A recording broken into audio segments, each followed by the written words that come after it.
Hey everybody, it is Paint Pouring Sandy, and what I'm going to do in this video is talk about how I mix my paints. I've had a lot of questions on how I do that, what ratio I personally use, and so I thought it'd be a great idea for me to do a video. That way I can help answer a lot of those questions all in one foul swoop. So I am going to be doing a really fun, awesome pour tonight with these 6 really cool, bright colors.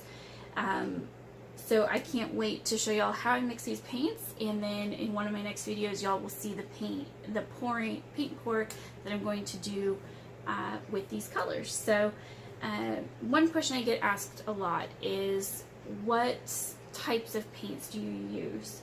And I really use a mix. I use a mix of these craft paints. I also use a mix of house paints as well. So don't be afraid to use those types of paints. For tonight's demonstration, I'm going to be using these craft paints here, and I don't have any metallics. So I'm going to talk about all of my non-metallic, non-color shift paints. So all of my straight paints. It won't matter if they are matte, gloss, satin, anything like that. That won't matter at all. The only thing that changes my ratio is the thickness of the paint and whether or not it's a metallic. So for these standard paints, which are mixed brands, I've got Apple Barrel, Anita's All-Purpose Acrylic, and Folk Art in here. For these, I'm going to use a pretty standard ratio of 2 parts floetrol, which I put in this container because my other floetrol bottle got damaged. So I'm going to use 2 parts floetrol to 1 part paint. And a really easy way to measure that out is to quite literally measure that out. So I use these great 1 ounce or 30 ml medicine cups, which I buy, like, I think I bought a stack of 500 off of Amazon, and I can't really remember how much I paid, but I purchased them on Amazon, and I really like using these because the measurements are right here along the side, so I can literally measure out my paints and my floetrol, and I know that I'm going to get the same results every time. Like I said, the exception to this ratio, which tonight is going to be 2 parts floetrol to 1 part paint, the exception to that is when I'm working with metallics or color shift paints, which are a form of metallics, or if I'm working with pearls. And the reason why is because with those types of paints, I've personally felt like if I use the ratio of 2 parts floetrol to 1 part paint, that those metallics and pearls and color shift, they just, you know, the pigment can only go so far, and it just kind of seems like it just gets washed out with everything else. And it'll kind of go over other colors, but I won't have that one true color that I was working with. So for those, I use a ratio of 1 part floetrol to 1 part paint. And like I said, it's just to help keep it a truer version of itself. I hope that makes sense. If you have questions on that, definitely let me know, and I can definitely do a video later on how I mix just those metallics, pearls, and color shifts. But like I said, for tonight we're going to focus on these standard colors here. So like I said, for tonight I'm going to use a ratio of 2 parts floetrol to 1 part paint. So what that means is I'm going to use 20 ml of my floetrol and then 10 ml of my paint. And the reason why, like I said, is because I really don't need to use that much of my paint. So when you're doing paint pouring, a big majority of what's actually on the canvas is floetrol. it's not really your paint. So your paints will tend to go really far. I have yet to replace any of the colors I've used simply because I can use such small quantities of these and it'll last a really long time. Also, a great hack, many of us that use floetrol as our pouring medium will experience clumps or almost like clots in our floetrol. And one tip that I learned from another fantastic artist, Gina DeLuca on YouTube, is she will strain her floetrol with a piece of pantyhose that she attaches to the top of her floetrol jug. Like I said, my floetrol jug got damaged and I have kids. So what I've done is I've just taken a rubber band and a piece of this pantyhose that I cut up. I think I bought a 6-pack of knee-high pantyhose at Walmart for like $4 or $5, and those things will last me probably for the rest of my artistic life. I really only needed a little chunk about this big that I then stretched over the top here, and then I put the rubber bands around, and then I can still put my lid on top and it will still function. But I do this so that I can filter out my floetrol and it'll be a smooth consistency. If you want to know, I don't know if y'all can see this on the camera, but this is an example of what some of those clots and clumps will look like from your floetrol, and it will show up on your paintings and on your pieces. So I strongly suggest filtering it somehow. And this I had already pre-filtered before it ended up in this jug, and yet there are still chunks. So filtering multiple times, maybe adding another layer. But these are things that have definitely helped me improve the quality of my paint. So what I'm going to do now is I'm going to measure out the 20 ml of floetrol in each of these.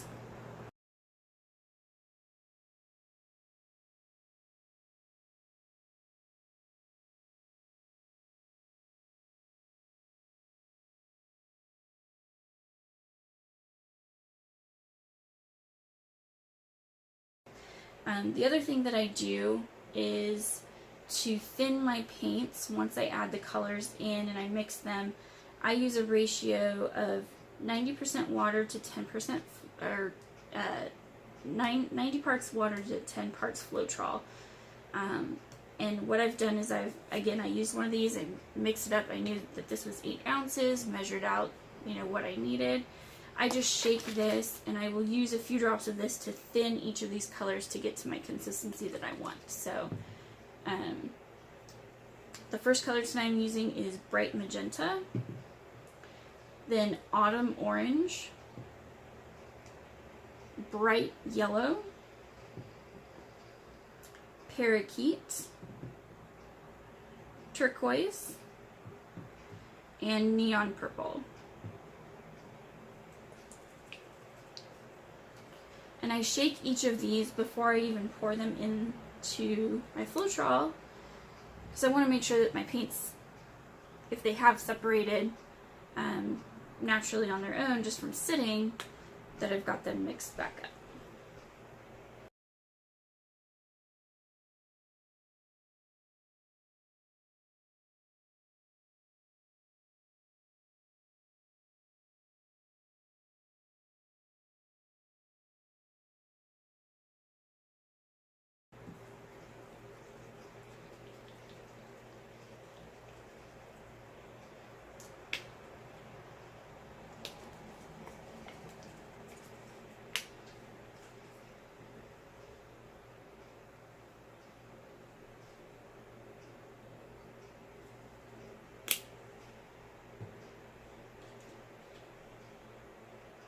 And you'll want to really spend some time mixing your paints. It will really, really be worth your while.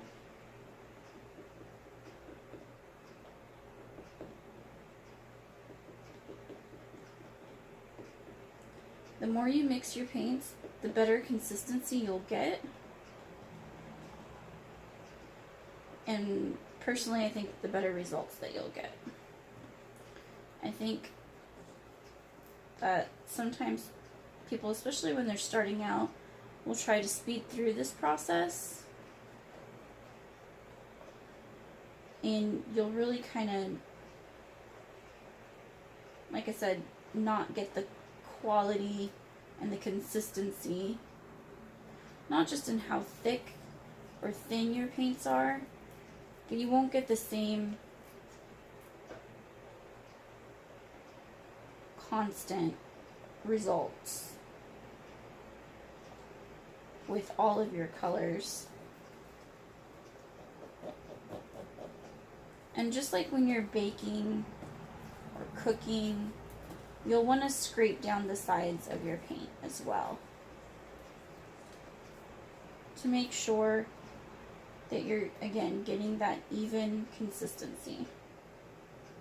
Scrape the bottom.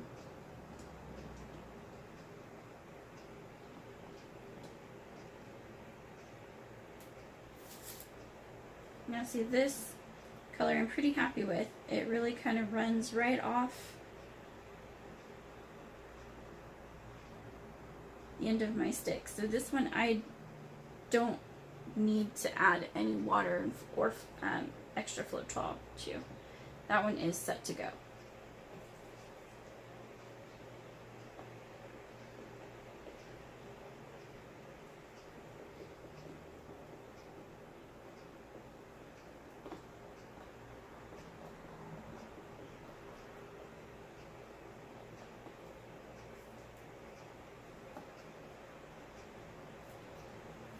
And again, you'll just want to take your time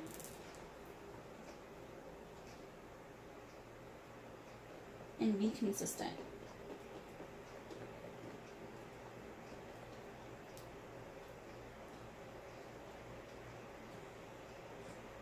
I know that many people will mix their paints ahead of time so that, you know, they're really only doing this once for a larger batch of paint.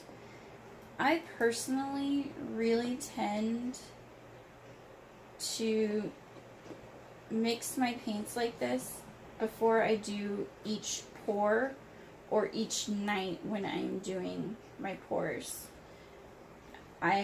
So in other words, I mix in smaller batches. And the reason why is because sometimes I might want to change up this color and add another one to it,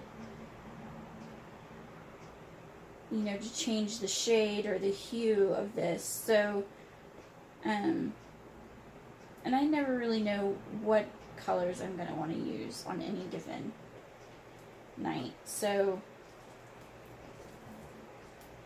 I mix mine up before.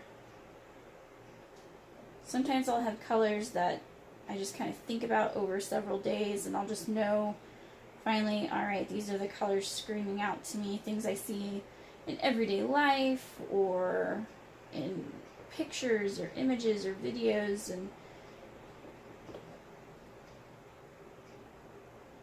so then I'll come home, I'll mix up these paints, and I'll go for it. So this one again is really flowing right off the end of my stick here.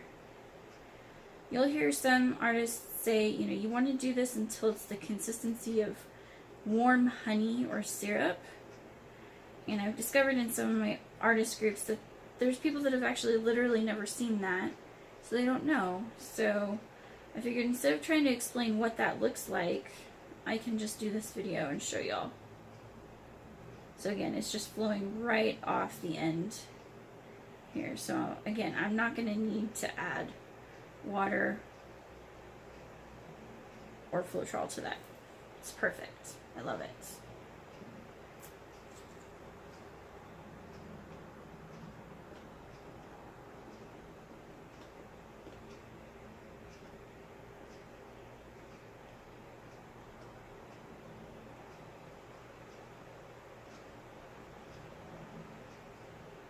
Now some of you might be saying, wow, you know, it kind of looks like it's dulling your colors. So floetrol will dry, it looks milky while it's wet, but it dries completely clear. So my colors are going to stay true to themselves.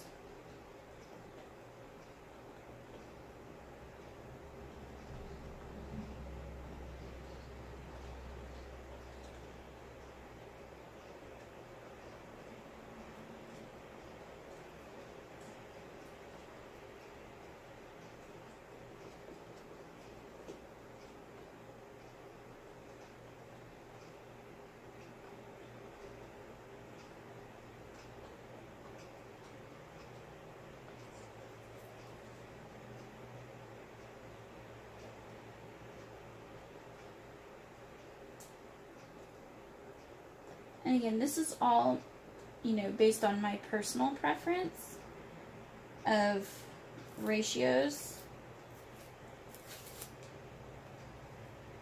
and how thick or thin I like to have my paints based on what project I'm going to be doing or what method of pouring I'm going to be doing.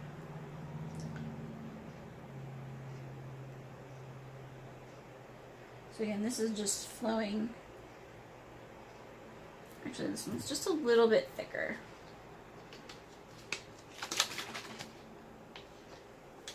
So what I've done to make my own little dropper is I have just taken a flexi straw and cut off about 3 inches of it.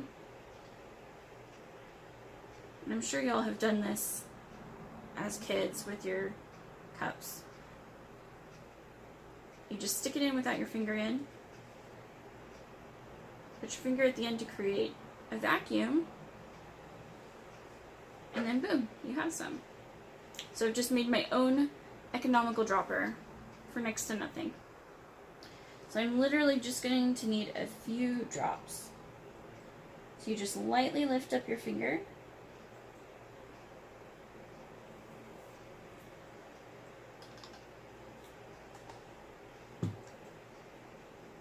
And then now I can work these in here.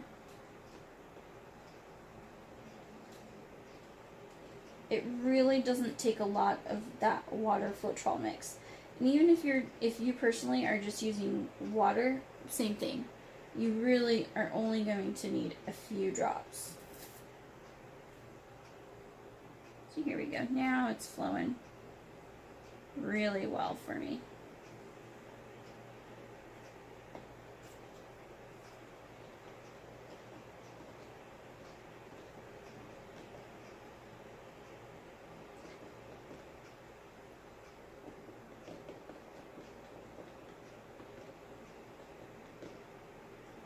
I believe in using the right sized materials for what you're working with. I don't need a huge cup to mix up an ounce of paint. I literally just need an ounce cup.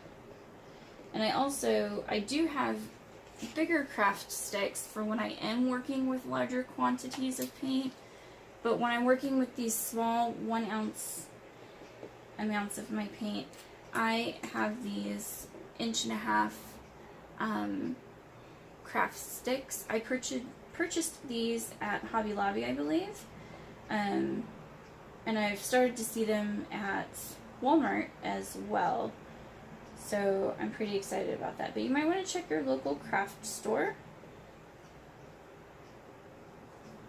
I do check my non-chain local craft store first. I like to always try and give them my business whenever I can, just because, you know, I'm a small-time artisan, so I feel like supporting small businesses as well. But if they don't have what I need, I'm not afraid to go to larger chains either.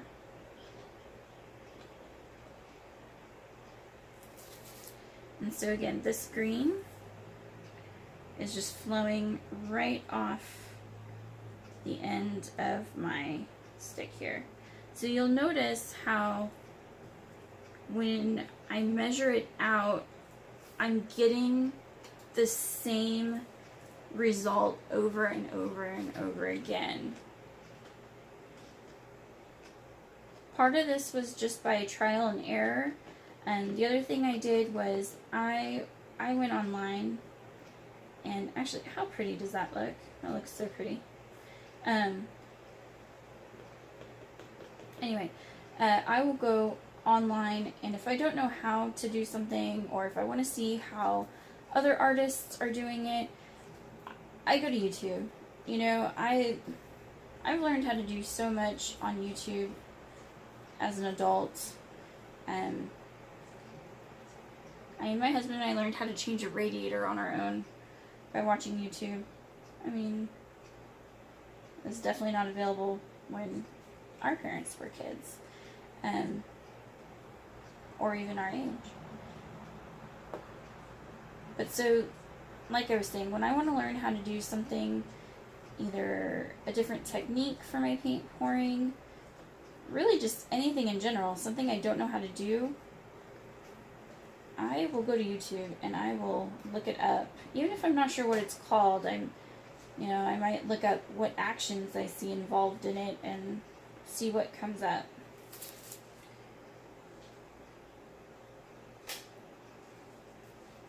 So again, my blue is just absolutely flowing off the end of that. My last color here.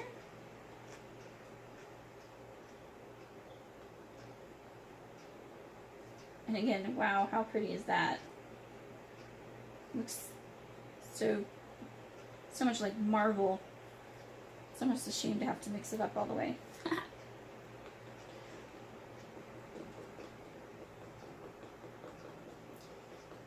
I've had some people tell me, well, isn't it tedious having to mix up your paints all the time? For me, it's not. For other people, it might be.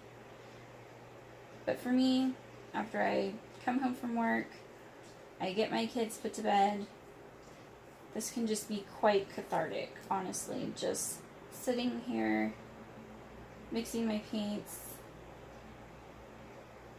I can think about how much I appreciate my day, even though it could be really frustrating.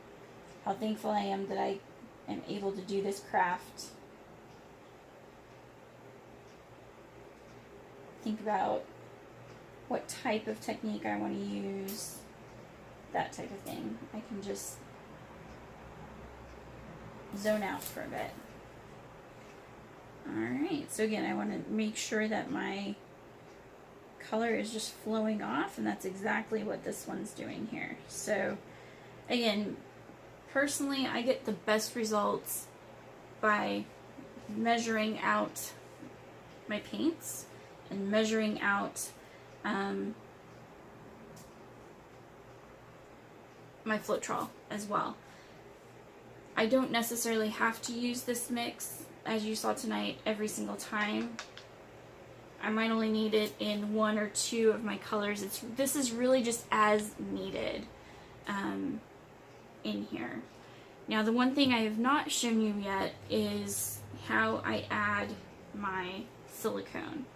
So I tend to use this the most, the treadmill belt lubricant, which is 100% silicone, and it's in oil form. The other thing that you can use is this. This is Nourishing Coconut Milk Anti-Breakage Serum, because the first ingredient in it is dimethicone, which is a silicone. This stuff, though, if you can tell, if you can kind of notice, is very thick.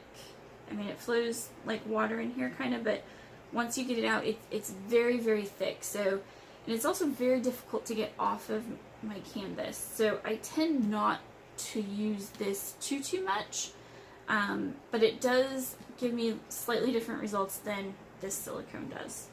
This silicone is definitely much more like water. I don't know if you can see that through this, but flows much faster, and it's easier for me to get off my canvas, so I tend to use this more. Now, in the piece that I'm going to do tonight, I actually don't want any silicone in my colors, but I can show you what I would do. So I would unscrew this, and I would just literally squeeze out 1, maybe 2 drops in each of these, maybe even every other one. And then I would give it a good 1, 2, maybe a 3rd stir, and then that would be it. I don't sit there and stir and stir and stir and stir. This is literally the last thing that I would add to my paints.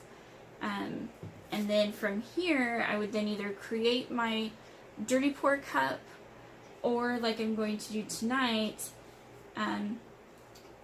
pour it directly onto my piece or over whatever I'm going to use. So in the piece I'm going to be working on tonight, I'm actually going to be doing using a strainer in my piece. So I'm going to literally take these colors and pour them directly on here versus making a dirty pour cup. You can do it either way, but that's just what I'm going to do tonight. So I don't actually want silicone in there tonight, so again, I'm not going to add it to these colors, but that's what you could do. Now, in terms of pre-mixing, I know I said I typically will, pour each of these each night like I just did, but the exception to that is I had used all of my white in here. So instead of going and buying more white, I got a free gallon of white house paint, really bright white house paint. So what I did was I went ahead in this 8-ounce bottle, I went ahead and pre-measured my floetrol, and what I did was